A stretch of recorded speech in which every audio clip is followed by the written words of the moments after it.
الحمدللہ رب العالمین والصلاة والسلام علی اشرف الانبیاء والمرسلین۔ معزز و محترم سامعین و ناظرین، آج ہم اللہ پر ایمان اور اس کے بنیادی تقاضوں کے حوالے سے گفتگو کریں گے۔ حضور نبی اکرم صلی اللہ علیہ وآلہ وسلم سے مروی حدیث جبرائیل میں جس پہلی چیز پر ایمان لانے کا ذکر کیا گیا ہے وہ اللہ پر ایمان ہے۔ آج کی نشست میں ہم اللہ پر ایمان اور اس کے بنیادی تقاضے کیا ہیں اس حوالے سے گفتگو کریں گے۔ جب ہم اللہ پر ایمان کی بات کرتے ہیں تو اللہ پر ایمان سے مراد ہے اقرار باللسان و تصدیق بالقلب، کہ انسان زبان سے اقرار کرے اور اسی بات کا انسان کا دل تصدیق کرے، اسے ایمان کہا گیا ہے۔ جب ہم ایمان کے بنیادی تقاضوں کی بات کریں تو وہ تین ہیں: محبت الہی، اطاعت الہی اور توکل علی اللہ۔ ان پر ہم تفصیل کے ساتھ گفتگو کریں گے کہ ان سے مراد کیا ہے اور اس میں کیا کیا چیز شامل ہے۔ سب سے پہلے ہم محبت الہی اس حوالے سے گفتگو کریں گے، اور محبت الہی سے مراد اللہ تعالیٰ کی محبت کا انسان کے دل میں جاگزیں ہونا ہے، اور یہ اللہ پر ایمان کا پہلا تقاضا ہے۔ جب ہم قرآن مجید فرقان حمید پر نظر دوڑاتے ہیں تو اللہ رب العزت نے بے شمار مقامات پر اہل ایمان کو اپنی ذات سے محبت کرنے کا حکم فرمایا ہے، اور اہل ایمان کی صفت کو بیان کیا ہے کہ والذین آمنوا اشد حبا للہ۔ سورہ البقرہ کی 165 آیت میں ارشاد ہوتا ہے کہ اہل ایمان اللہ سے شدید محبت کرتے ہیں۔ علماء اور عرفاء نے بیان کیا ہے کہ جب محبت شدید ہو جائے تو اسے شدید محبت بھی کہتے ہیں، اور بعد نے اسے عشق کا نام بھی دیا ہے۔ گویا اللہ رب العزت فرما رہے ہیں کہ جب اہل ایمان کو اپنے مولا سے شدید محبت ہو جائے تو یہ ایمان کا وہ پہلا بنیادی تقاضا ہے جسے انسان کو اپنے ذہن میں رکھنا چاہیے۔ جب اللہ کی محبت انسان کے دل میں جاگزیں ہو جاتی ہے تو پھر وہ جدھر بھی دیکھتا ہے اسے اللہ رب العزت کی ذات کے جلوے اور اس کی صفات کے جلوے نظر آتے ہیں۔ اہل ایمان میں سے جن کو صحیح معنوں میں اللہ سے محبت ہو جاتی ہے وہ اللہ کی خاطر محبت کرتے ہیں، کسی سے نفرت بھی اللہ کی خاطر، کسی کو کوئی چیز عنایت کرتے ہیں تو اللہ کی خاطر، اور کسی کو کسی چیز سے روکتے ہیں تو وہ بھی اللہ کی خاطر۔ سنن نسائی، اور یہاں پر جو حدیث پاک میں آپ کی خدمت میں پیش کرنا چاہتا ہوں، سنن ابی داؤد کا ٹیکسٹ ہے کہ حضور علیہ الصلاۃ والسلام نے فرمایا: من احب للہ وابغض للہ واعطى للہ ومنع للہ فقد استکمل الایمان، کہ جس نے اللہ کے لیے دوسروں سے محبت کی اور دشمنی رکھی، اور اللہ کے لیے کسی کو دیا اور یا نہ دیا، تو اس نے اپنے ایمان کو کامل کر لیا۔ گویا اللہ رب العزت جب انسان کی ترجیح اول بنتا ہے، the topmost and the first priority of a mu'min and a believer is Allah subhanahu wa ta'ala، اس کا یہاں پہ ذکر ہو رہا ہے۔ اور جب اللہ سے انسان کو محبت ہو جاتی ہے تو پھر وہ ہر وقت اپنے اللہ کے نام کو ذکر کرتا رہتا ہے، الاپتا رہتا ہے۔ اور اللہ رب العزت نے اہل ایمان کی اس خوبی کو بھی بیان کیا کہ وَاذْكُرِ اسْمَ رَبِّكَ وَتَبَتَّلْ إِلَيْهِ تَبْتِيلًا۔ حضور علیہ الصلاۃ والسلام سے ارشاد فرمایا گیا، اپنے پروردگار کے نام کا ذکر کرو اور ہر طرف سے کٹ کر صرف اللہ کے ہو کر رہ جاؤ۔ تو اللہ کا ہونا اس سے مراد کیا ہے، اس پہ ہم انشاءاللہ تفصیل سے گفتگو کریں گے۔ حضور علیہ الصلاۃ والسلام نے اللہ رب العزت کے اس فرمان کہ وَاذْكُرِ اسْمَ رَبِّكَ وَتَبَتَّلْ إِلَيْهِ تَبْتِيلًا، اس پر عمل کیا، اور آپ کا بیان قرآن مجید میں کچھ اس طرح ارشاد فرمایا گیا، قل ان صلاتی و نسکی و محیای و مماتی للہ رب العالمین۔ ارشاد ہوتا ہے کہ اے نبی مکرم صلی اللہ علیہ وآلہ وسلم، آپ فرما دو کہ میری نماز، میری قربانی، میرا جینا، میرا مرنا سب کچھ خدا کی خاطر ہے۔ تو جب انسان کا جینا، مرنا، قربانی، ہر عمل خدا کی خاطر ہو جاتی ہے تو یہ اللہ پر ایمان اور اللہ سے محبت کی ایک بڑی اہم شرط پوری ہو جاتی۔ جب انسان کو اللہ سے شدید محبت ہو جاتی ہے، میں نے عرض کیا اسے عشق کا نام بھی دیا جاتا ہے، اور عرفاء نے بیان کیا کہ جب کسی کو کسی سے عشق ہو جائے تو پھر ہر طرف سے توجہ ہٹا کر وہ اپنے محبوب اور معشوق کی رضا کا متلاشی رہتا ہے۔ ایک مقولہ بیان کیا گیا کہ العشق نار یحرق ما سوى المحبوب، کہ عشق ایک ایسی آگ ہے جو محبوب کے سوا ہر چیز کو جلا دیتی ہے۔ تو گویا پہلی چیز اللہ پر ایمان اور ایمان باللہ کے حوالے سے جو ضروری ہے وہ ہے محبت الہی۔ اللہ کی محبت انسان کے دل میں پیدا ہونا یہ ایمان کی علامت ہے، اور محبت کی کچھ شرائط حاضرین محترم ہیں، ان کا میں یہاں پہ ذکر کروں گا کہ پہلی محبت کی شرط یہ ہے کہ کثرت ذکر محبوب، کہ اپنے محبوب کا ذکر کثرت سے کیا جائے۔ دوسری اہم شرط یہ ہے کہ محبوب کی طرف سے کوئی آزمائش اور کوئی اللہ تعالیٰ کی طرف سے، اپنے محبوب کی طرف سے انسان پہ کوئی مشکل آ جائے تو اس میں وہ صبر کرے۔ اور تیسری چیز ہے انقطاع از ما سوى المحبوب، کہ محبوب کے سوا ہر چیز سے کٹ کر ہر وقت اپنے دھیان میں، اپنے گمان میں اپنے مولا کو رکھے۔ یہ وہ تین شرائط ہیں محبت الہی کی جن کو پورا کرنے سے ایمان باللہ کا پہلا تقاضا پورا ہوتا ہے۔ میں نے عرض کیا کہ محبوب کا ذکر انسان کو اچھا لگتا ہے۔ حضور علیہ الصلاۃ والسلام کا فرمان ہے، آپ نے فرمایا من احب شیئا اکثر ذکرہ، جب کسی چیز سے کسی کو محبت ہو جاتی ہے تو وہ کثرت سے اس کا ذکر کرتا ہے۔ اور اللہ رب العزت نے اہل ایمان کی یہ خوبی بھی بیان کی، والذین یبیتون لربہم سجدا وقیاما، اور اہل ایمان وہ لوگ ہیں جو اپنے پروردگار کے حضور انتہائی عاجزی اور نیاز کے ساتھ سجود و قیام میں راتیں بسر کرتے ہیں، یعنی عجز اور انکساری ہوتی ہے اور وہ اپنے مولا کے حضور سجدوں میں اور قیام میں اس رات کو گزار دیتے ہیں۔ دوسرے مقام پر سورہ حامیم السجدہ میں اس کی آیت نمبر 16 میں ارشاد ہوتا ہے تتجافى جنوبهم عن المضاجع يدعون ربهم خوفا وطمعا، ارشاد ہو رہا ہے کہ ان کے پہلو شب کے راحت قدوں میں بھی بچھونوں سے الگ رہتے ہیں اور وہ اپنے پروردگار کو خوف اور امید کی ملی جلی کیفیت کے ساتھ پکارتے۔ تیسری اہم بات جو قرآن مجید نے مومنین کی صفات کے حوالے سے بیان کی، فرمایا الذین یذکرون اللہ قیاما وقعودا، اور وہ اللہ کو کھڑے بیٹھے ہر حال میں یاد کرتے رہتے ہیں۔ سورہ آل عمران اس کی آیت نمبر ہے 191۔ اہل ایمان جب ان کو اپنے مولا سے، اپنے محبوب سے محبت ہو جاتی ہے تو وہ رات کو ان کو شب بیداری کی دولت نصیب ہو جاتی ہے۔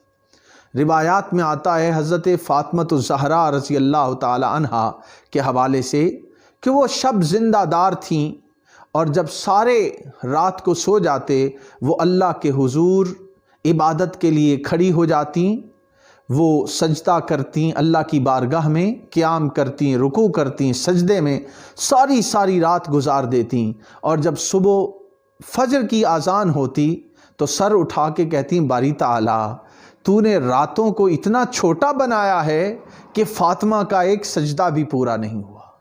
یہ اہل محبت کی نشانی ہے کہ وہ اپنے رب کے حضور قیام کرتے ہوئے، رکوع کرتے ہوئے، سجود کرتے ہوئے گزار دیتے ہیں۔ اسی طرح حدیث قدسی حضور نبی اکرم صلی اللہ علیہ وآلہ وسلم سے روایت ہے، اور اس میں فرمایا گیا کہ اللہ رب العزت ارشاد فرماتے ہیں کہ میرے بے شمار ایسے بندے ہیں جو مجھ سے محبت کرتے ہیں، میں ان سے محبت کرتا ہوں، وہ میرے مشتاق رہتے ہیں، میں ان کا مشتاق رہتا ہوں، وہ میری ملاقات کے آرزو مند رہتے ہیں، میں ان کی ملاقات کا متمنی رہتا ہوں، وہ مجھے تکتے رہتے ہیں، میں ان کو تکتا رہتا ہوں۔ عرض کیا گیا باری تعالیٰ ان کی پہچان کیا ہے؟ فرمایا ان کی پہچان یہ ہے کہ وہ راتوں کو دن پر ترجیح دیتے ہیں، یعنی رات آتی ہے تو اپنے مولا کو، اپنے محبوب کو راضی کرنے کے لیے وہ جتن کرتے ہیں، کوشش کرتے ہیں، اور اپنے مالک کو اور اپنے محبوب کو راضی کرنے کی کوشش کرتے ہیں۔ اقبال نے اسی حوالے سے کہا تھا کہ دو عالم سے کرتی ہے بیگانہ دل کو، عجب چیز ہے لذت آشنائی۔ دوستان محترم، جب انسان کو لذت آشنائی نصیب ہو جاتی ہے تو انسان دو عالم سے بیگانہ ہو جاتا ہے اور اپنے محبوب کے جلووں میں محبوب کی رضا اور خوشنودی حاصل کرنے کے لیے طرح طرح کے جتن کرتا ہے۔ یہاں پر حضور علیہ الصلاۃ والسلام کا ایک فرمان جسے قوت القلوب فی معاملۃ المحبوب میں شیخ ابو طالب مکی رحمۃ اللہ علیہ نے بیان کیا ہے۔ وہ کہتے ہیں کہ حضور علیہ الصلاۃ والسلام نے فرمایا کذب من ادعا محبتی اذا جنبہ اللیل نام عنی۔ قوت القلوب میں حضور علیہ الصلاۃ والسلام کے اس فرمان کو نقل کیا گیا ہے کہ وہ شخص اپنے دعوائے محبت میں جھوٹا ہے جو زبان سے محبت کا دعویٰ کرے مگر رات کو خواب غفلت میں پڑا رہے۔ محبت خدا سے اور پھر رات کو اللہ کے حضور گڑ گڑا کر اور اس کو راضی اور خوش کرنے کے لیے انسان شب بیداری نہ کرے، اللہ کو منائے نہیں، یہ ممکن نہیں۔ یہ وہ پہلی شرط ہے ایمان باللہ کی اور اللہ سے محبت کی کہ انسان اپنے محبوب کا کثرت سے ذکر کرتا ہے۔ پہلی علامت کے بعد دوسری علامت محبت کی یہ ہے کہ محبوب کی طرف سے اگر آزمائش آ جائے انسان پر تو انسان آزمائش پر صبر کرنے والا ہو۔ انسان دنیا میں رہتے ہوئے کسی آزمائش یا پریشانی میں آ جائے تو وہ اسے محبوب کی طرف سے خندہ پیشانی کے ساتھ قبول کرتا ہے۔ قرآن مجید نے اس حوالے سے زنان مصر کا واقعہ نقل کیا ہے۔ گورنر مصر کی بیوی زلیخا حضرت یوسف علیہ السلام پر عاشق ہو گئی اور تانے ملنا شروع ہو گئے حضرت زلیخا کو کہ ایک غلام پر عاشق ہو گئی ہے۔ جب یہ بات حضرت زلیخا تک پہنچی تو انہوں نے مصر کی عورتوں کو دعوت دی اور قرآن پاک نے اس کا ذکر کیا ہے، دعوت دی اور اس دعوت میں ان کے ہاتھ میں چھریاں اور پھل تھما دیے اور یوسف علیہ السلام سے کہا کہ آپ ذرا زنان مصر کے سامنے سے ایک بار گزر جائیے۔ قرآن مجید نے اس کو سورہ یوسف کی آیت نمبر 13 میں بیان کیا ہے۔ اس میں ارشاد ہوتا ہے فَلَمَّا رَأَيْنَهُ أَكْبَرْنَهُ وَقَطَّعْنَا أَيْدِيَهُنَّ وَقُلْنَا حَاشَا لِلَّهِ مَا هَذَا بَشَرًا إِنْ هَذَا إِلَّا مَلَكٌ كَرِيمٌ۔ جب ان عورتوں نے دیکھا تو ان کے حسن کا رعب ان پر ایسا چھا گیا کہ پھل تراشتے تراشتے اپنے ہاتھ کاٹ لیے اور بے ساختہ بول اٹھیں سبحان اللہ، یہ حسن یہ آدمی نہیں ہے۔ اس حسن کو دیکھا تو کہا یہ آدمی نہیں ہے، کوئی بزرگ فرشتہ ہے۔ تو گویا جب حضرت یوسف علیہ السلام کے چہرے کا حسن ان پر آشکار ہوا تو وہ ہاتھ کٹنے کی تکلیف بھول گئیں اور حضرت یوسف علیہ السلام کے جلووں میں گم ہو گئیں۔ جب انسان کو اپنے محبوب کا چہرہ نظر آ رہا ہوتا ہے اور محبوب کا مکھڑا ذہن میں ہوتا ہے تو وہ طرح طرح کی آزمائشیں اور مصیبتوں کو کوئی گھاس نہیں ڈالتا بلکہ اپنے مالک کی رضا کے لیے کوشش کرتا رہتا ہے۔ معزز سامعین و حاضرین، اسی طرح قرآن مجید نے حضرت ایوب علیہ السلام کا ذکر بھی فرمایا ہے قرآن پاک میں، اور ان کا ذکر کے حوالے سے آتا ہے کہ وہ ایک بیماری میں مبتلا ہو گئے اور تقریباً 12 سال وہ اس بیماری میں مبتلا رہے۔ ان کی بیوی ان سے کہتی کہ رب کے حضور دعا کیجئے اللہ رب العزت آپ کو اس بیماری سے نجات عطا کرے۔ وہ ہر بار اپنی زوجہ سے کہتے اس اللہ نے ساری زندگی صحت دی ہے، اگر چند دن تکلیف کے آ گئے ہیں تو میں ناشکرہ کیوں بنوں؟ بیوی کے بار بار اصرار پر حضرت ایوب علیہ السلام نے جب دعا کے لیے ہاتھ اٹھائے تو قرآن مجید نے اس کو بیان کیا ہے۔ انہوں نے دعا کی انی مسنی الضر وانت ارحم الراحمین، سورہ الانبیاء اس کی آیت نمبر 83 میں ارشاد ہوتا ہے کہ اے میرے پروردگار مجھے اذیت ہو رہی ہے اور تو سب سے بڑھ کر رحم فرمانے والا ہے۔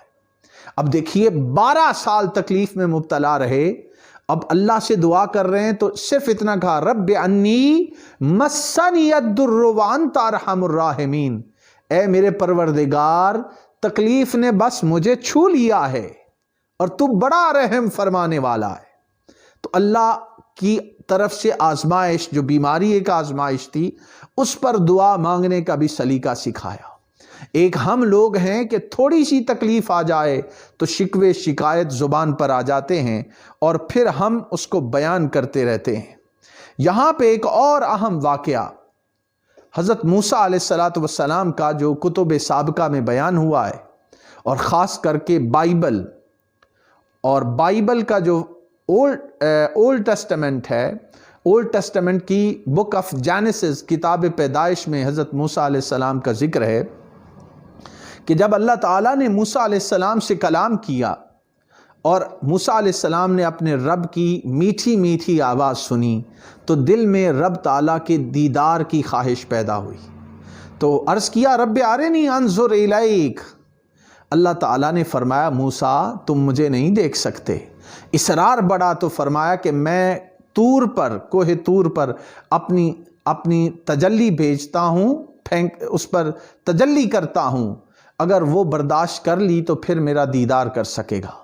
قرآن مجید نے اس کا ذکر کیا ہے فَلَمَّا تَجَلَّى رَبُّهُ لِلْجَبَلِ جَعَلَهُ دَكًّا وَخَرَّ مُوسَىٰ صَعِقًا، جب تجلی ہوئی تو موسیٰ علیہ السلام بے ہوش ہو کر گر گئے۔ جب وہ اللہ تعالیٰ کی تجلی موسیٰ علیہ السلام نے دیکھی تو ان کے چہرے میں جب ہوش آیا تو ایک عجیب سا نور تھا حضرت موسیٰ علیہ السلام کے چہرے پاک پر، جس کی وجہ سے موسیٰ علیہ السلام اپنے چہرے کے اوپر ایک پردہ رکھتے۔ زوجہ محترمہ جو موسیٰ علیہ السلام کی تھیں، انہوں نے خواہش ظاہر کی کہ میں بھی رب تعالیٰ کی تجلی کا وہ جلوہ جو اللہ تعالیٰ نے آپ کی صورت میں جاگزیں کر دیا ہے اسے دیکھنا چاہتی ہوں۔ موسیٰ علیہ السلام نے منع کیا کہ اگر ایسا کرو گی تو بینائی چلی جائے گی۔ عرض کرنے لگی کہ میں آپ کے جلوے کے لیے اپنی آنکھ قربان کرنے کو تیار ہوں۔ جب اصرار بہت بڑھا تو حضرت موسیٰ علیہ السلام کی زوجہ نے ایک آنکھ پر ہاتھ رکھ لیا اور ایک آنکھ سے موسیٰ علیہ السلام کا دیدار کیا۔ دیدار کرنے کی دیر تھی کہ آنکھ ضائع ہو گئی۔ فوراً دوسری آنکھ سے بھی ہاتھ اٹھا لیا اور کہا کہ موسیٰ علیہ السلام ایک جلوہ اور کرا دیجئے۔ موسیٰ علیہ السلام نے جب جلوہ کرایا تو دوسری آنکھ بھی چلی گئی۔ پھر حضرت موسیٰ علیہ السلام کی خدمت میں عرض گزار ہوئی موسیٰ علیہ السلام رب تعالیٰ سے دعا کیجئے کہ وہ مجھے ایسی آنکھیں عطا کرے کہ میں ہر وقت آپ کا دیدار کرتی رہوں۔ اللہ تعالیٰ مجھے ہزاروں لاکھوں آنکھیں عطا کرے اور میں ایک ایک کر کے موسیٰ علیہ السلام کے چہرے کی نورانیت دیکھ کر گنواتی رہوں اور اس سے لذت یاب ہوتی رہوں، اس سے فیض یاب ہوتی رہوں۔ تو یہ ہے آزمائش پر صبر، جس کو اپنے محبوب سے محبت ہو جاتی ہے وہ چھوٹی موٹی آزمائشیں یا بڑی آزمائشیں برداشت کرنے کے لیے تیار ہو جاتا ہے۔ تیسری اہم بات اللہ کی محبت کے حوالے سے جو اہم ہے وہ ہے انقطاع از ما سوی المحبوب، کہ محبوب کے سوا ہر چیز سے تعلق انسان کا کٹ جائے یا واجبی سا تعلق ہو اور اپنے محبوب کے ساتھ انسان کا تعلق بڑا مضبوط ہو۔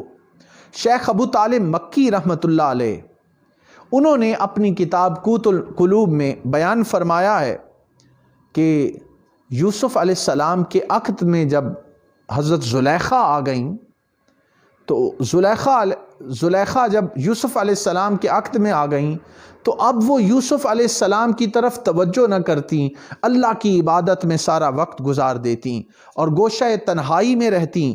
یوسف علیہ السلام نے پوچھا، اے زلیخا تو تو میری محبت میں گرفتار تھی، اب جب کہ تو نے مجھے پا لیا ہے تو مجھ سے کیوں گریزا ہے؟ شیخ ابو طالب مکی نے قوت القلوب میں بیان کیا ہے کہ زلیخا نے جو جواب دیا، کہا یا یوسف انما کنت احبک قبل ان اعرفہ فاما اذا عرفتہ فما ابقیت محبت صبا۔ بیان کرتی ہیں کہ اے یوسف میں اس وقت تک آپ پر فریفتہ تھی جب اس ذات باری تعالیٰ کی محبت سے آشنا نہ تھی، اور جب سے میں اس کی محبت میں گرفتار ہوئی ہوں اس وقت اب مجھے آپ کو دیکھنے کی حاجت نہیں۔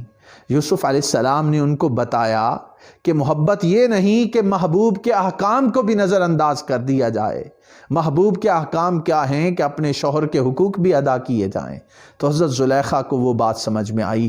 تو دوستان محترم، جب لذت آشنائی ہوتی ہے تو انسان کی توجہ ہر وقت اپنے محبوب کی طرف رہتی ہے، اور جب انسان کو اللہ سے شدید محبت ہوتی ہے تو پھر اللہ تعالیٰ کی طرف سے بھی محبت نصیب ہوتی ہے۔ قرآن مجید میں ارشاد فرمایا گیا سورہ الرحمن آیت نمبر 60، هل جزاء الاحسان الا الاحسان، احسان کا بدلہ تو احسان کے سوا کچھ نہیں۔ گویا جب انسان اللہ کی محبت میں گرفتار ہوتا ہے اور بندہ مومن کو اللہ کی محبت کی لذت نصیب ہوتی ہے، پھر اللہ تعالیٰ بھی اپنے بندے سے محبت کرنے لگتا ہے، اور جب اللہ سے انسان کو محبت ہو جاتی ہے تو پھر وہ اطاعت اور پیروی کرتا ہے۔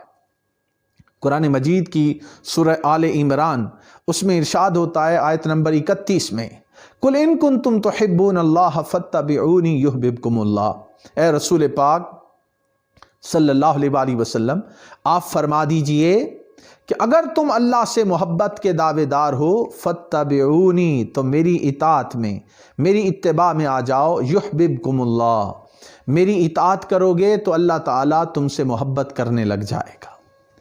یہاں سے یہ بات معلوم ہوئی کہ جب انسان اللہ کی محبت میں پختہ ہوتا چلا جاتا ہے تو پھر اللہ تعالیٰ کی طرف سے بھی انسان کو محبت نصیب ہوتی ہے۔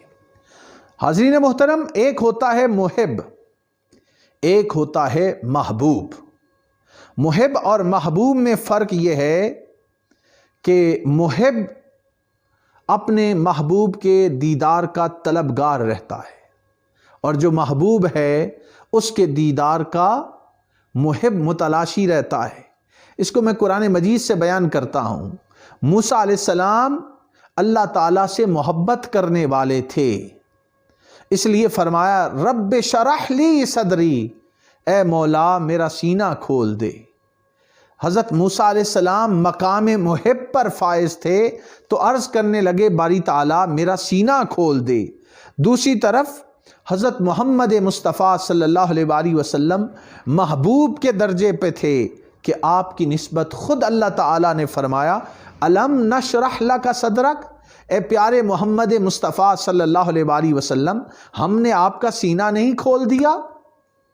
حضرت سلیمان علیہ السلام وہ بھی مقام محب پر فائز تھے اور دعا کرتے ہیں رب اوزعنی ان اشکر نعمتک التی انعمت علی وعلی والدی وان اعمل صالحا ترضاہ۔ سورہ النمل اس کی آیت نمبر 19 میں ارشاد ہوتا ہے، اور فرماتے ہیں اللہ کی بارگاہ میں عرض کرتے ہیں اے میرے پروردگار مجھے توفیق عطا فرما کہ جو احسان تو نے مجھ پر اور میرے ماں باپ پر کیے ہیں ان کا شکر ادا کروں، اور ایسے نیک کام کروں کہ تو ان سے خوش ہو جائے۔ اے اللہ مجھے توفیق عطا کر کہ میں ایسے کام کروں کہ تو راضی ہو جائے۔ یہ دعا کی کیونکہ وہ مقام محب پر فائز تھے۔ جب نبی اکرم صلی اللہ علیہ وسلم کی باری آتی ہے تو اللہ رب العزت خود حضور علیہ الصلوۃ والسلام کی رضا کا طلبگار ہوتا ہے اور فرماتا ہے وَلَا سَوْفَ يُعْتِيكَ رَبُّكَ فَتَرْضَى، اے محمد مصطفیٰ صلی اللہ علیہ وآلہ وسلم، تمہیں پروردگار ان قریب وہ کچھ عطا فرمائے گا کہ آپ راضی ہو جائیں گے۔ سلیمان علیہ السلام اللہ کی رضا کے طلبگار ہیں، اور اللہ رب العزت اپنے پیارے محمد مصطفیٰ صلی اللہ علیہ وآلہ وسلم کی رضا کا طلبگار ہے۔ حضرت موسیٰ علیہ السلام اللہ سے محبت کرنے والے نبی تھے۔ وہ عرض کرتے ہیں رب ارنی انظر الیک، اے مولا مجھے اپنا آپ دکھا۔ اور جب حضور علیہ السلام کی باری آئی تو خود اللہ تعالیٰ کی طرف سے جواب آتا ہے اور فرمایا جاتا ہے ثم دنا فتدلی فکان قاب قوسین او ادنا فاوحی الی عبدہ ما اوحی۔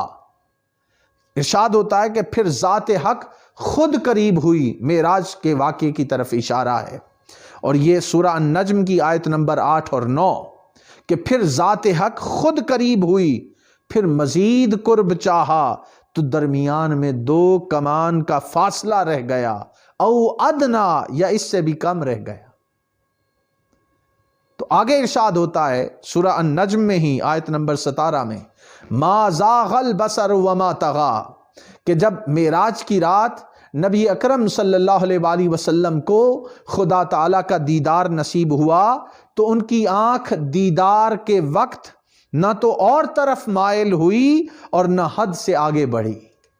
تو یہ ہے وہ مقام حضور علیہ السلام کا محبت الہی کے حوالے سے، اور اس سے یہ بات واضح ہو جاتی ہے کہ اللہ تعالیٰ جس سے محبت فرماتا ہے اسے بن مانگے اور بلا سوال اتنا کچھ عطا فرماتا ہے جو دوسروں کو مانگنے پر بھی عطا نہیں فرماتا۔ یہ وہ مقام محبوبیت ہے جو اللہ رب العزت نے حضور علیہ السلام کو عطا کیا۔ اس سے یہ بات متحقق ہو جاتی ہے کہ محبت الہی کے چند تقاضے ہیں، اور محبت الہی متحقق ہوتی ہے اپنے محبوب کا کثرت سے ذکر کرنے سے۔ محبت الہی متحقق ہوتی ہے ساری جہاں سے کٹ کر اپنے مولا کی محبت میں گرفتار ہونے پر۔ محبت الہی متحقق ہوتی ہے کہ رب تعالیٰ کی طرف سے کوئی آزمائش آ جائے تو انسان اس آزمائش پر صبر کرے۔ یہ اللہ پر ایمان کا پہلا تقاضا ہے، اور محبت الہی کی اس میں وضاحت کی گئی۔ جہاں تک اللہ رب العزت پر ایمان کا دوسرا اہم تقاضا ہے وہ ہے اطاعت الہی، اوبیڈینس آف اللہ آلمائٹی، اللہ تعالیٰ کی اطاعت الہی۔ یہ بھی محبت کا تقاضا ہے۔ ایک ہے ذات سے محبت، اور ایک ہے کہ اپنے محبوب کے احکامات، فرامین، جو احکامات اور جو شریعت محبوب نے عطا کی ہے، اللہ رب العزت نے عطا کی ہے، اس کی اطاعت کرنا، اس کے احکامات کو ماننا، یہ اطاعت الہی ہے۔ اور اس میں جو اہم بات سمجھنے والی ہے کہ یہ جو محبت یہ نہیں ہوتی کہ انسان ساری کائنات سے کٹ جائے، اور یہ محبت کا تصور نہیں ہے کہ اپنے فرائض بھول جائے۔ معاشی زندگی ہے انسان کی، معاشرتی زندگی ہے، خاندانی اور عائلی زندگی ہے انسان کی، اس نے زندگی گزارنی ہے۔ تو اسلام ایسی محبت کا درس نہیں دیتا کہ انسان اپنے اوپر معاشرتی حقوق، معاشی حقوق، اپنی بیوی بچوں کے حقوق، معاشرے کے حقوق ان کو بھول جائے۔ اسلام کا جو تصور ہے وہ یہ ہے کہ انسان اللہ سے محبت کرے، ہتھ کار ول دل یار ول، کہ دنیا داری کے سارے امور نپٹاتا پھرے مگر انسان کا دل اپنے مولا سے جڑا رہے، اور اللہ تعالیٰ کی طرف سے جو احکامات ہیں انسان اس کی پیروی کرتا رہے۔ وہ محبت ہی نہیں ہے کہ محبوب کی بات انسان نہ مانے۔ محبت تقاضا کرتی ہے اطاعت الہی کا، کہ اللہ تعالیٰ نے قرآن مجید کی صورت میں انسان پر جو احکامات نازل فرمائے ہیں، اور محمد مصطفیٰ صلی اللہ علیہ وآلہ وسلم کو نبی اور رسول بنا کر جو بھیجا ہے، اور جو تعلیمات عطا کی ہیں وہ قرآن کی صورت میں ہوں یا سنت مصطفیٰ صلی اللہ علیہ وآلہ وسلم کی صورت میں ہوں، انسان اس پر عمل کرنے والا ہو اور اس کی اطاعت کرنے والا ہو۔ وہ محبت سچی محبت ہی نہیں ہے جس میں اطاعت نہیں ہے۔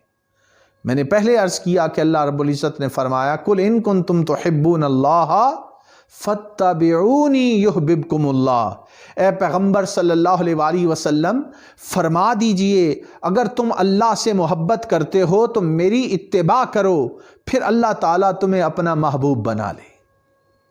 اب یہاں پہ لفظ ہے کہ حضور علیہ السلام کی اتباع کرو، یہ نہیں کہا کہ اطاعت کرو۔ بہت سی آیات میں اطاعت کرنے کا بھی حکم ہے۔ اطاعت اور اتباع میں فرق یہ ہے کہ اطاعت بعض اوقات دل میں محبت نہ ہونے کے باوجود بھی کی جا سکتی ہے۔ حکم ماننا، اس کو آپ یوں سمجھیں کہ کوئی کسی آفس میں کام کرتا ہے اور اپنے باس کی ہر بات کو اوبے کرتا ہے، دل میں محبت نہ بھی ہو تو اوبے ہوتی ہے۔ اتباع یہ ہے کہ انسان کے دل میں اس شخصیت کی محبت بھی ہو اور پھر اوبیڈینس ہو، اس کی اطاعت کرنے والا ہو۔ تو یہاں یہی حکم دیا جا رہا ہے کہ اللہ رب العزت کی محبت کا دم بھرنے والوں، اللہ کی محبت تقاضا کرتی ہے کہ جو شریعت قرآن اور سنت مصطفیٰ صلی اللہ علیہ وآلہ وسلم کی صورت میں عطا کی گئی ہے اس کی پیروی کی جائے۔ قرآن مجید میں قرآن کے نزول کا مقصد بیان کیا گیا ہے اور فرمایا گیا وَهَذَا كِتَابٌ أَنزَلْنَاهُ مُبَارَكٌ فَاتَّبِعُوهُ وَاتَّقُوا لَعَلَّكُمْ تُرْحَمُونَ۔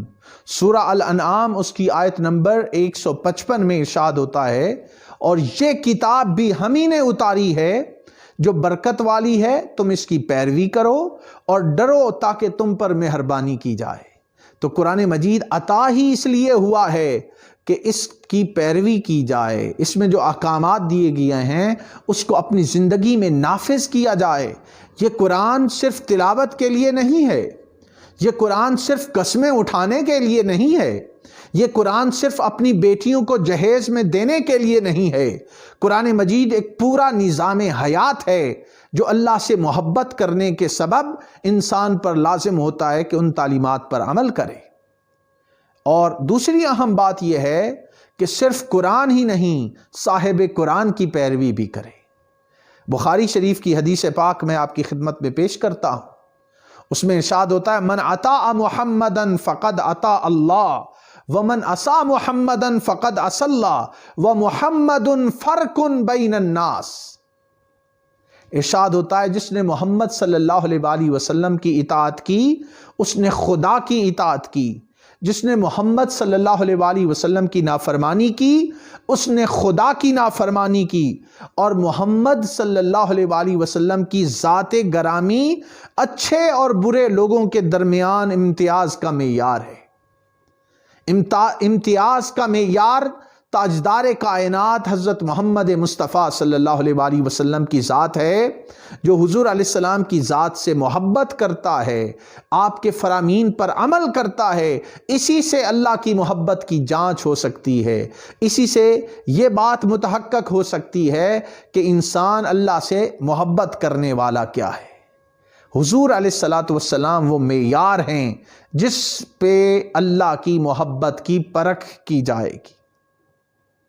یہاں یہ بات بھی ذہن نشین رہے کہ اللہ تعالیٰ پر ایمان کا تقاضا یہ بھی ہے کہ جن احکامات کو قرآن میں بیان کیا گیا ہے وہ اگر عائلی زندگی، خاندانی زندگی کے متعلق احکامات ہیں تو انسان یہ نہیں ہے کہ اپنی خاندانی زندگی، اپنے بیوی بچوں کے حقوق، اپنے ماں باپ کے حقوق، اپنے بہن بھائیوں کے حقوق، اپنے ہمسایوں کے حقوق وہ ادا نہ کرے۔ ارشاد ہوتا ہے فَانْكِحُوا مَا طَابَ لَكُم مِّنَ النِّسَاءِ مَثْنَىٰ وَثُلَاثَ وَرُبَاعَ۔ ارشاد ہو رہا ہے کہ تم اپنی پسند کی شادی بھی کرو۔ تو پسند کی شادی کا حکم دیا گیا ہے کہ ازدواجی تعلق پاکیزہ مقاصد کے لیے اگر اختیار کیا جائے تو یہ ازدواجی زندگی جس سے انسان کی نفسانی خواہشات بھی پوری ہوتی ہیں، اگر یہ اس مقصد کے لیے ہے کہ اس سے نسل بنو آدم کا وہ کنٹینیوٹی رہے تو یہی عمل، نکاح کا عمل انسان کے لیے ثواب بن جاتا ہے اور عین عبادت الہی اور محبت الہی کی علامت بن جاتا ہے۔ اللہ رب العزت نے قرآن مجید میں وعدوں کو وفا کرنے کا حکم دیا ہے۔ وعدوں کو وفا کرنا یہ ہے کہ جو ذمہ داری انسان پر آتی ہے اس ذمہ داری کو پورا کرے۔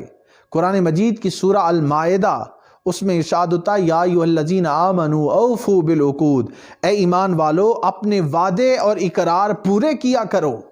یہ کیسی مسلمانی ہے، یہ کیسی اللہ کی محبت ہے، یہ کیسا اللہ پر ایمان ہے کہ تم اپنے وعدوں کی پوری نہ کرو، ان کو اپنا وعدہ خلافی کرنے والے بن جاؤ۔ اللہ تعالیٰ اپنے بندے سے یہ تقاضا کرتا ہے کہ انسان وعدہ خلافی نہ کرے، بلکہ کہیں زبان دی ہے تو پھر اس کے اوپر پہرا دے۔ اللہ رب العزت نے قرآن مجید میں رزق حلال کھانے کا حکم دیا ہے۔ انسان صرف اللہ اللہ کرتا رہے اور صرف ساری رات عبادت کرتا رہے، اس کا رزق حلال نہیں ہے تو اس عبادت کا کوئی فائدہ نہیں۔ قرآن مجید میں ارشاد ہوتا ہے یا ایھا الذین آمنوا لا تأکلوا اموالکم بینکم بالباطل الا ان تکون تجارۃ عن تراض منکم، سورہ النساء ورس نمبر 29۔ ارشاد ہوتا ہے اے اہل ایمان، ایک دوسرے کا مال ناحق نہ کھاؤ، اور ہاں ایک دوسرے کی رضا و رغبت سے تجارتی نوعیت کا لین دین کر سکتے ہو۔ یعنی ناحق مال کھانے کی اجازت نہیں، مگر تجارت انسان کر سکتا ہے رزق حلال کمانے کے لیے۔ یہ نہیں ہے کہ انسان اپنی آئلی ذمہ داریوں سے اور معاشرتی زندگی کی ذمہ داریوں سے آزاد ہو جاتا ہے۔ یہ اسلام کا اللہ کی محبت کا تصور نہیں ہے، اور یہ بھی انسان کے لیے جائز نہیں ہے کہ وہ رشوت کے ذریعے، ڈاکہ زنی کے ذریعے، چوری کر کے، غبن کر کے، چور بازاری کر کے، ناجائز منافع خوری کر کے، باطل ہتھ کنڈوں کے ساتھ اپنا رزق کمائے۔ اگر ایسا کر رہا ہے تو وہ اللہ کی محبت کیسی، وہ اللہ کی اطاعت کیسی؟ چور بازاری، دوسروں کا مال ناحق کھانا، اس کی اللہ تعالیٰ نے منع کیا ہے، اور اللہ کی محبت یہ تقاضا کرتی ہے کہ اللہ کے احکامات کی پیروی کی جائے۔ قرآن مجید نے فضل خداوندی تلاش کرنے کا حکم دیا ہے۔ ارشاد ہوتا ہے قرآن مجید میں سورہ الجمعہ آیت نمبر 10 میں فَإِذَا قُضِيَتِ الصَّلَاةُ فَانْتَشِرُوا فِي الْأَرْضِ وَابْتَغُوا مِنْ فَضْلِ اللَّهِ۔ ارشاد ہوتا ہے پھر جب نماز ادا کر دی جائے تو کرۂ ارض پر مختلف سمتوں میں پھیل جاؤ اور اللہ کا فضل تلاش کرو۔ گویا اسلام جس دین کی ہمیں تبلیغ اور دعوت دے رہا ہے وہ بیلنس دین ہے، وہ اعتدال والا دین ہے کہ اللہ کے حقوق بھی ادا کیے جائیں، اور دنیا میں رہتے ہوئے اپنی ذات کے لیے، اپنی اولاد کے لیے، اپنے ماں باپ کے لیے، اپنی بیوی بچوں کے لیے جائز طریقے سے رزق حلال بھی کمایا جائے۔ یہ بات یہاں سے سمجھنے والی۔ یہاں پر میں حضور علیہ الصلوۃ والسلام کی زندگی کا ایک اور واقعہ آپ کی خدمت میں پیش کرنا چاہتا ہوں۔ ایک صحابی ہیں، روایات میں آتا ہے ان کی شادی ہوئی اور چند دنوں کے بعد ان کی زوجہ حضور علیہ الصلوۃ والسلام کی خدمت میں حاضر ہوئیں، تو حضور علیہ الصلوۃ والسلام نے ان سے استفسار کیا کہ تمہارا خامند کیسا ہے؟ اس عورت نے کہا کہ میرا خامند بہت نیک انسان ہے، روزانہ روزہ رکھتا ہے، مصلی پر کھڑے کھڑے عبادت کرتا ہے اور ساری رات اللہ کی عبادت میں گزار دیتا ہے، میں بڑی خوش قسمت عورت ہوں۔ حضور علیہ الصلوۃ والسلام نے اس عورت کی تعریف میں شکوہ شکایت جان لیا۔ جب ان کے شوہر وہاں پہ آئے تو حضور علیہ الصلوۃ والسلام نے ان شوہر کو مخاطب کر کے فرمایا کہ ساری رات مصلی پر کھڑا ہو کر نوافل پڑھنے سے بہتر ہے کہ بیوی کے حقوق پورے کیا کرو۔ یعنی نوافل کی ادائیگی کو کہا کہ مختصر کر دو، بیوی کے حقوق۔ اسی سے یہ بات معلوم ہوتی ہے کہ آپ کے اوپر اگر فرض باقی ہے، حقوق باقی ہیں، تو پھر نوافل کی طرف جانے کی ضرورت نہیں ہے۔ یہ بات اللہ کی محبت اور ایمان باللہ کے حوالے سے سمجھنے والی ہے۔ ایک اہم بات جو انسان کو اپنی زندگی میں ہمیشہ پیش نظر رکھنی چاہیے وہ یہ ہے کہ ترجیحات جو انسان کی ہے اس کا تعین انسان کرے کہ پہلی پرائیورٹی کیا ہے، سیکنڈ پرائیورٹی میری کیا ہے۔ فرسٹ اور سیکنڈ پرائیورٹی اس کا تعین کرنا بہت ضروری۔ بعض اوقات انسان نوافل میں اور غیر ضروری کاموں میں لگ جاتا ہے، بے شک وہ مفید ہوتے ہیں، مگر فرائض کی ادائیگی مقدم ہے باقی ساری چیزوں پر۔ تو بہت سارے فرائض انسان پر لازم آتے ہیں، ان کو انسان کو چاہیے کہ پہلے فرض ادا کرے پھر نوافل کی طرف آئے، اس کے بغیر چارہ کار نہیں ہے۔ قرآن مجید میں اللہ تعالیٰ نے تصور عبادت سمجھایا ہے، اور ارشاد ہوتا ہے سورہ الحجر اس کی آیت نمبر 99 میں، وَعْبُدْ رَبَّكَ حَتَّى يَأْتِيَكَ الْيَقِينُ، اور اپنے رب کی عبادت کرو یہاں تک کہ تمہیں یقین حاصل ہو جائے۔ تو عبادت یقین حاصل کرنے کے لیے ہے، اور یقین تبھی حاصل ہوگا جب انسان صحیح معنوں میں اللہ کی عبادت کرے۔ انسان کی زندگی کا مقصد کیا بیان کیا گیا؟ وَمَا خَلَقْتُ الْجِنَّ وَالْإِنسَ إِلَّا لِيَعْبُدُونَ، کہ بے شک جنوں اور انسانوں کو صرف اس لیے پیدا کیا ہے کہ وہ میری عبادت کریں۔ عبادت کا تصور خلط مبحث ہو کے رہ گیا ہے۔ لوگ سمجھتے ہیں کہ شاید ساری رات مصلی پہ کھڑے رہنا یہ عبادت ہے، رزق حلال کھانا یہ بھی عبادت ہے، اپنے بیوی بچوں کے لیے رزق حلال کی تلاش یہ بھی عبادت ہے، معاشرے کے حقوق ادا کرنا یہ بھی عبادت ہے، انسان اللہ کے حقوق ادا کرے یہ بھی عبادت ہے، انسانوں کے حقوق ادا کرے یہ بھی عبادت ہے۔ جب ہم اس حوالے سے قرآن مجید کا مطالعہ کرتے ہیں تو سورہ البقرہ کی ایک آیت وہ میں آپ کی خدمت میں انشاءاللہ پیش کرتا ہوں، جس میں اللہ رب العزت نے عبادت کا صحیح تصور انسان کو سمجھایا ہے۔ عبادت کا صحیح تصور یہ ہے کہ اللہ کے احکامات کی پیروی کی جائے۔ سورہ البقرہ اس کی آیت نمبر 177 ہماری توجہ چاہتی ہے۔ اللہ رب العزت نے فرمایا لَيْسَ الْبِرَّ أَن تُوَلُّوا وُجُوهَكُمْ قِبَلَ الْمَشْرِقِ وَالْمَغْرِبِ وَلَكِنَّ الْبِرَّ مَنْ آمَنَ بِاللَّهِ وَالْيَوْمِ الْآخِرِ وَالْمَلَائِكَةِ وَالْكِتَابِ وَالنَّبِيِّينَ وَآتَى الْمَالَ عَلَى حُبِّهِ ذَوِي الْقُرْبَى وَالْيَتَامَى وَالْمَسَاكِينِ وَابْنَ السَّبِيلِ وَالسَّائِلِينَ وَفِي الرِّقَابِ وَأَقَامَ الصَّلَاةَ وَآتَى الزَّكَاةَ وَالْمُوفُونَ بِعَهْدِهِمْ إِذَا عَاهَدُوا وَالصَّابِرِينَ فِي الْبَأْسَاءِ وَالضَّرَّاءِ وَحِينَ الْبَأْسِ أُولَئِكَ الَّذِينَ صَدَقُوا وَأُولَئِكَ هُمُ الْمُتَّقُونَ۔ معزز و محترم سامعین و ناظرین، قرآن مجید کی یہ آیہ پاک جو سورہ البقرہ میں ہے اور 177 آیت ہے، یہ اسلام کے تصور عبادت کو کلیئر کرتی ہے۔ جب ہم اسلامی تعلیمات پر غور کرتے ہیں تو وہ تین طرح کے ہیں، کچھ عقائد سے متعلق ہیں، کچھ عبادات سے متعلق ہیں، کچھ معاملات ہیں۔ عقیدے کا صحیح ہونا یہاں پہ بیان کیا گیا کہ اللہ پر، اس کے رسولوں پر ایمان، آخرت پر ایمان، ایمانیات کا ذکر ہے اس آیت کریمہ میں۔ پھر عبادات کا ذکر ہے، نماز روزہ حج زکوٰۃ کا ذکر ہے، اور پھر معاملات، یعنی معاملات کا بھی یہاں پہ ذکر ہے کہ وعدے کو پورا کیا جائے اور مصیبت پر صبر کیا جائے۔ اللہ رب العزت نے فرمایا اولئک الذین صدقوا واولئک هم المتقون، یہی لوگ سچے ہیں اور انہی کو تقوی نصیب ہوتا ہے۔ اس آیہ کریمہ میں یہی فرمایا جا رہا ہے کہ عبادت کا تصور سمجھ لو، کچھ عقائد ہیں، کچھ عبادات ہیں، کچھ معاملات ہیں۔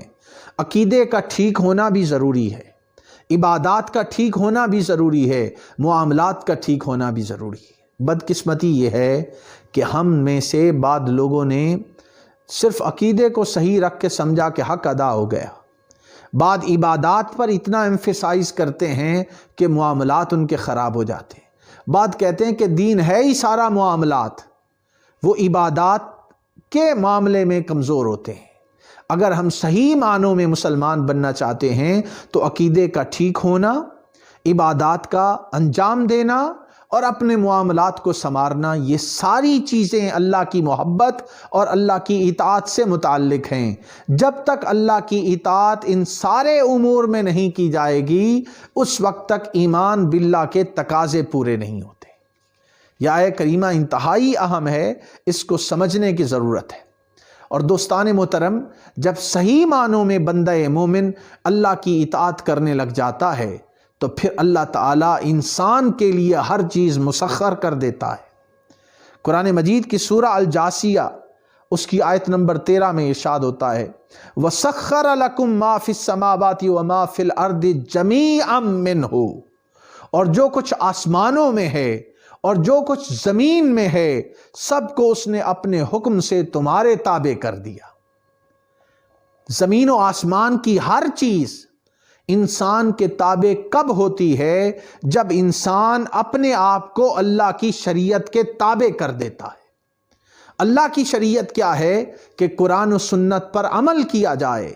جب انسان صحیح معنوں میں قرآن و سنت پر عمل کرتا ہے تو پھر کائنات کی ہر چیز انسان کی تابع فرمانی کرنے لگ جاتی۔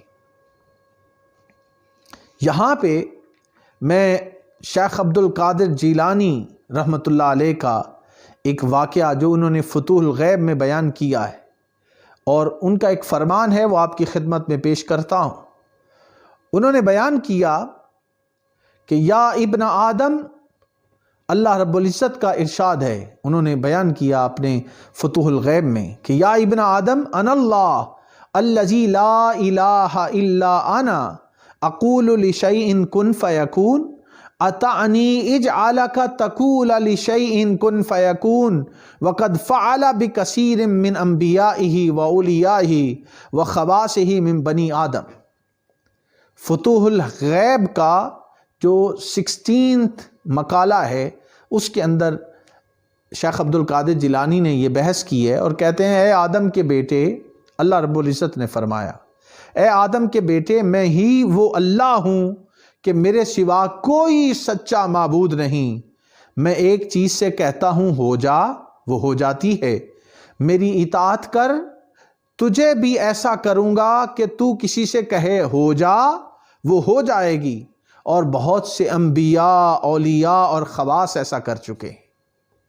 ارشاد ہو رہا ہے کہ اللہ تعالیٰ چاہتا ہے اے بندے اپنے آپ کو میری صفات میں رنگ لے، میری اطاعت میں لے آ۔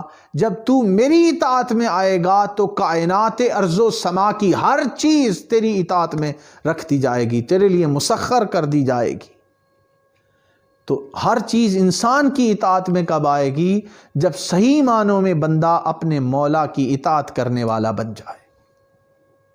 اللہ پر ایمان کا تیسرا تقاضا توکل علی اللہ ہے کہ اللہ کی ذات پر توکل کیا جائے۔ اللہ کی ذات پر توکل یہ ہے کہ انسان اللہ پر بھروسہ کرے اور اپنے سارے امور کو اللہ تعالیٰ کی ذات کے ساتھ خاص کر دے۔ اس تصور کو قرآن مجید نے بیان کیا وَعَلَى اللَّهِ فَلْيَتَوَكَّلِ الْمُتَوَكِّلُونَ۔ سورہ ابراہیم اس کی آیت نمبر 12 میں ارشاد ہوتا ہے اور توکل کرنے والوں کو خدا پر ہی بھروسہ کرنا چاہیے۔